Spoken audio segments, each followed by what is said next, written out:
स्वर से। तब उस नारद के गुरु ने कहा, नारद जी चिंता नहीं करो, उसका उपाय है। बोले क्या उपाय है? बोले जाके भगवान से कहो कि प्रभु मैं 84 लाख योनि में जाने के लिए तैयार हूँ, लेकिन पहले वो 84 लाख योनि बना करके दिखाओ। बोले राधे राधे। गुरु कहते नारद जी के भगवान से कहना 84 लाख योनि बना के दिखाओ। नारद जी कहते अरे उनको क्या करना है, एक चुटकी बजाएंगे 84 लाख योनि बन जाएंगे, फिर मैं क्या करूंगा? बोले 84 लाख योनि जब सामने तुम्हारे बना के रख दें, बोले कि तुम परिक्रमा लगाना और परिक्रमा लगा करके नारद भगवान को प्रणाम करना, बस तुम्हारे 84 लाख योनि कट जाएगी। बोलो राधे राधे। जैसे नारद जी भगवान के पास में आए, प्रभु उपाय मिल गया, रास्ता मिल गया। बोले क्या हुआ? बोले मैं जाने को तैयार हूँ, लेकिन शर्त है। बोले क्या शर्त है? बोले पहले 84 लाख योनि बना करके दिखाओ।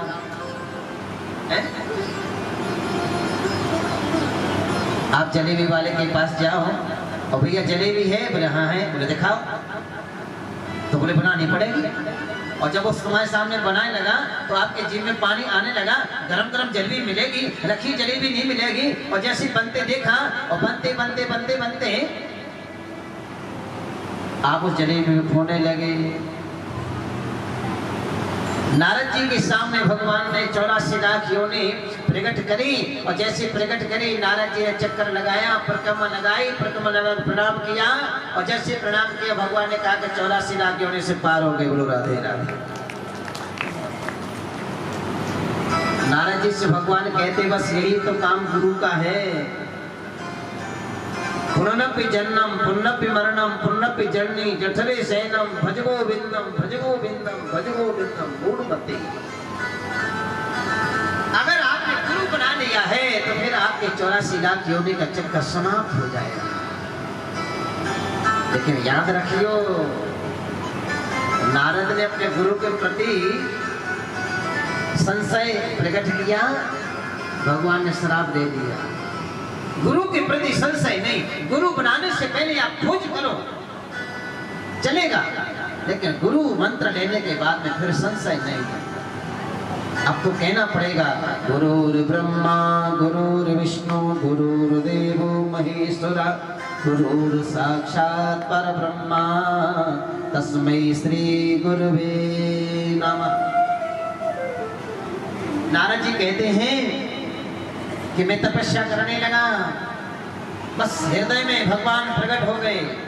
जैसे भगवान को देखा मैंने, बस मेरी आंख खुल गई, चिल्लाने लगा हो गया हो गया हो गया हो गया। बोले क्या हो गया? बोले दर्शन हो गया भगवान का। उसी समय आकाशवाणी हुई, अरे बालक, जब तक तुम्हारा ये शरीर तुम्हारे साथ में तब तक तुम्हें परमात्मा का साक्षात्कार नहीं हो सकता है, ये शरीर को त्यागो। नारद जी कहते हैं दासी पुत्र में कि मैंने अपने शरीर को त्यागा है, जंगल में आग लगी, उस शरीर को मैंने त्यागा है। मैं ब्रह्मा के पेट में गया, ब्रह्मा के द्वारा नारायण में गया, नारायण के पेट में जाकर के द्वारा सृष्टि हुई, ब्रह्मा का मैं प्रथम पुत्र बना, वही दासी पुत्र आज मैं नारद के नाम से जाना जाता हूँ। ये सब संतों की कृपा से है, ये संतों के आशीर्वाद से है। संतों के चरण धूलि जो मेरे जीवन में मेरे सिर पर जो उड़ के आई है, मैंने अभिषेक किया है, उस धूलि का कारण है। रजोभिषेकः। आपके गांव में कोई संत आए, आपको उनके चरण छूने को मिले, अच्छी बात है। अगर ना मिले घबराना नहीं, जिस गली से वो संत निकले हों उस गली की धूल को लेकर के जरा सी अपने मस्तक पर धारण कर लेना, बस वही पुण्य मिलेगा जो चरण छूने का मिलता। गुरु राधे राधे। अपने सिर पर जब तक उनकी रज नहीं धारण किया तब तक हमारे जीवन के रजोगुण तमोगुण दूर नहीं हो सकते। नारद जी कहते वही आज नारद तुम्हारे सामने श्रीमन नारायण नारायण नारायण श्रीमन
जैसे मुस्कुरा रहे थे आधे समय, उसी प्रकार से अभी भी मुस्कुरा रहे हैं। बोले अंदर लाओ, अंदर लाए। एक बगीचे में सुंदर झूला डला हुआ है। जनक जी ने 2-4 दासियों को भेज दिया, सुखदेव जी झूला पर झूल रहे हैं, जरा उनको झूला झूलाओ, जरा हाव भाव से झुलाना, देखना उनके मन में क्या भाव है। और सुखदेव जी झूला पर बैठे हुए हैं, अप्सराएं झूला झुला रही हैं। फिर जनक जी ने पूछा कुछ लगा? बोले महाराज कोई फर्क नहीं पड़ रहा है, वो तो आंख बंद करे बैठे हुए हैं। तब जनक आए और कहा, सुखदेव जी को प्रणाम किया, कहा हे महामुनि, आपकी कौन परीक्षा ले सकता है? आप तो हर परीक्षा में पास हैं, आप जाइएगा। और व्यास जी के पास सुखदेव जी आए हैं। सुखदेव जी को आज राजा प्रेम के व्यास जी ने भागवत ग्रंथ प्रदान किया है। ग्रंथ प्रदान लेकर के सुखदेव जी गए हैं गुफा में। अब कोई अधिकारी मिलेगा तब सुनाऊंगा। तब सूत जी ने प्रश्न कर दिया है, शौनक जी ने प्रश्न कर दिया है। क्या प्रश्न करा है बोलेंगे, भजन सुन लीजिएगा। मेरा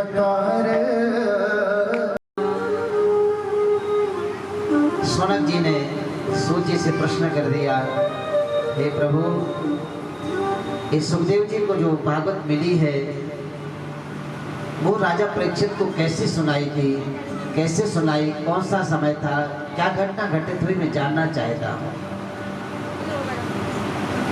व्यास जी शौनक जी की बात सुनकर के सूत जी बड़े प्रसन्न हुए और कहा, हे शौनक जी, मैं आपको एक परम पवित्र गाथा सुनाने जा रहा हूँ, जिनके जीवन में केवल भक्ति है, भक्ति के अलावा कुछ नहीं है। हरे गुणा क्षिप्ति मते भगवान बादरायण, आत्मा अध्यात्म नामा निवृते विष्णु जना प्रिय। हे शौनक जी, इस चरित्र में केवल हरि भक्ति है। जिनका मैं चरित्र सुनाने जा रहा हूं ना, उनके जीवन में और कुछ नहीं था, केवल हरि भक्ति थी। महाभारत का युद्ध समाप्त हो चुका है। कौरवों के जो दुर्योधन के जो 100 भाई हैं, वो 99 भाई मारे जा चुके हैं। केवल एक दुर्योधन बचा हुआ है। पांडवों का यहाँ पे कोई अभी गया नहीं है। सब 5 के 5 हैं। कुंती के, द्रौपदी के 5 पुत्र हैं, कुंती बुआ के 5 पुत्र हैं, 5 पांडव हैं। इनमें से किसी का क्षति नहीं हुई। युद्ध समाप्ति की ओर है। दुर्योधन कुरुक्षेत्र की भूमि में अपना अंतिम श्वास गिन रहा है, जो कि इसको श्राप लगा था कि तेरे जीवन में जब हर्ष और विषाद आएगा तब तुम्हारे प्राण निकलेंगे। सुख भी होगा, दुख भी होगा, तब दुर्योधन के प्राण निकलेंगे। अभी तो एक ही बात का दुख है कि मेरे 99 भाई मारे जा चुके हैं। आज हमारे हाथ से हस्तिनापुर का राज निकल गया। कुरुक्षेत्र की भूमि में पड़ा हुआ है।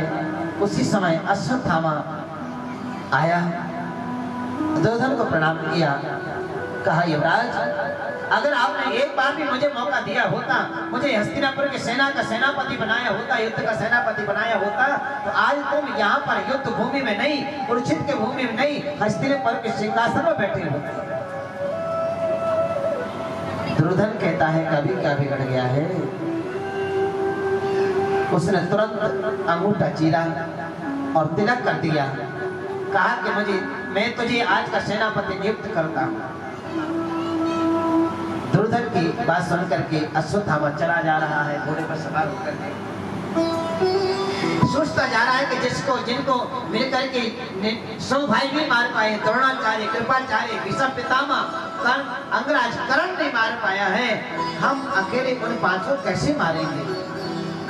ये विचार करता जा रहा है। शाम का समय था। एक वृक्ष पर किसी पक्षी के घोंसले में पक्षी बैठे हुए थे, छोटे छोटे बच्चे बैठे थे और उन बच्चों पर उल्लू प्रहार कर रहा था, मार रहा था। उन निर्जीव उन पंख वाले बच्चों को मार रहा था। इसने तो बस उस उल्लू को अपना गुरु बनाया और कहा कि बस इन 5 पांडवों को ऐसे तो नहीं मार पाएंगे, जब ये सोएंगे तभी मार सकते हैं।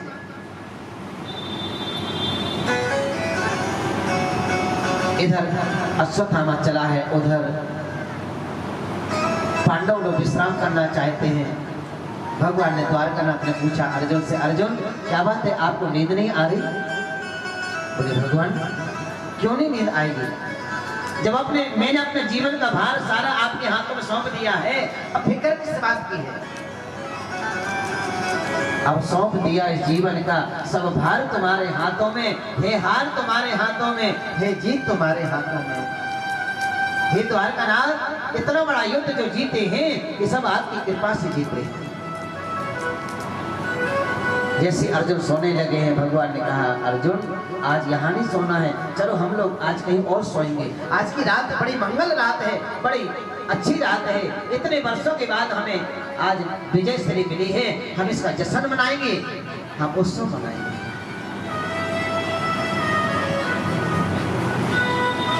पांडव लोग चले गए हैं, द्रौपदी के 5 पुत्र सोते छोड़ गए। अश्वत्थामा आया है, द्रौपदी के 5 पुत्रों को पांडव समझ करके 5 बच्चों की हत्या कर दी। बोलो राधे राधे। एक बात बताऊंगा, एक बात की बात है, अर्जुन बार बार द्वारकानाथ से कहता था, हे द्वारकानाथ, हम 5 में से अगर ज्यादा आप किसी को प्यार करते हो, दुलार करते हो, चाहते हो, तो वो है ये द्रौपदी। हम 5 को कम चाहते हो, आप द्रौपदी को ज्यादा चाहते हो, ज्यादा प्यार करते हो, ज्यादा स्नेह करते हो। तो भगवान ने उस समय कहा था अर्जुन ऐसी बात नहीं है, लेकिन चलो अगर आपके मन में संशय है तो इसका समय आने पर जवाब दूंगा। भगवान कभी सीधे जवाब नहीं देते, तत्काल जवाब नहीं देते, प्रतीक्षा करवाते, क्या पता मति अच्छी हो जाए। और आज द्रौपदी का जो अर्जुन ने प्रश्न किया था भगवान से कि सबसे ज्यादा आप द्रौपदी को चाहते हो, आज भगवान लीला करने जा रहे हैं, उस प्रश्न का उत्तर देने जा रहे हैं। बोलो राधे राधे। क्यों भगवान प्रेम करते हैं, क्यों भगवान द्रौपदी की चप्पलें उठा करके चलते हैं, क्यों द्रौपदी का चीर बनाने दौड़े चले जाते हैं, क्यों द्रौपदी के एक आवाज देने पर एक छिलका खाते हैं, सारे विश्व को तृप्त कर देते हैं। आखिर कारण क्या है? ऐसा क्या कारण है जो द्रौपदी को भगवान इतना चाहते हैं?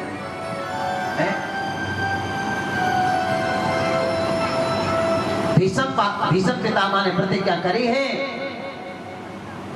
दुर्योधन के कहने पर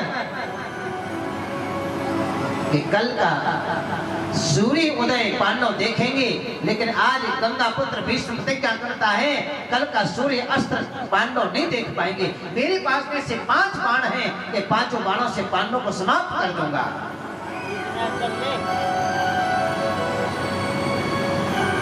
सांझ का समय है, प्रतिज्ञा हो चुकी है, पांडव परिवार में शोक की लहर आ गई है। कल हम लोग मारे जाएंगे, किसी को नींद नहीं है, किसी की भूख नहीं लगी, किसी की प्यास नहीं लगी, लेकिन सांझ का समय है। द्रौपदी शीशा के सामने बैठ करके अपनी मांग में सिंदूर भर रही है। द्वारकानाथ पीछे आए और जैसे सिंदूर भरते हुए देखा है, भगवान द्वारकानाथ ने द्रौपदी का हाथ पकड़ लिया। भगवान द्वारकानाथ द्रौपदी को प्रेम से कृष्णा कहते, कृष्णा सखी बना रखा है। भगवान ने कहा कृष्णा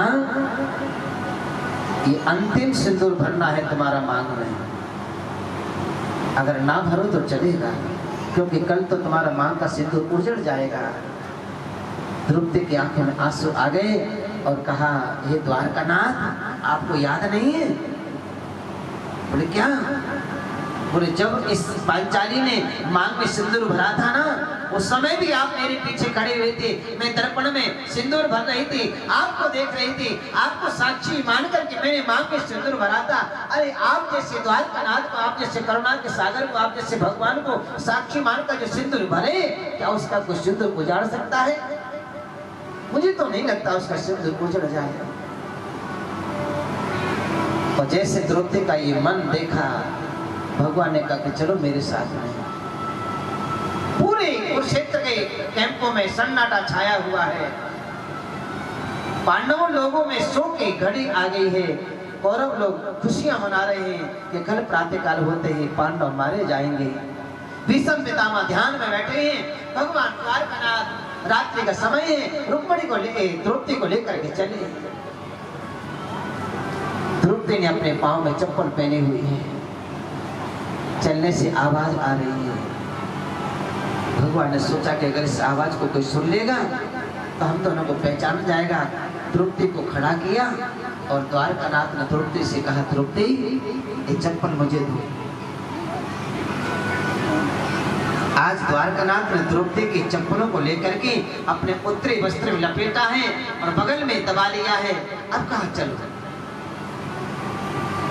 द्रौपदी आगे आगे पीछे द्वारकानाथ ने कहा कि केवल पितामह भीष्म को प्रणाम करना है, कुछ बोलना नहीं, क्योंकि हर दिन दुर्योधन की पत्नी प्रणाम करने आती है और उसको आशीर्वाद मिलता है।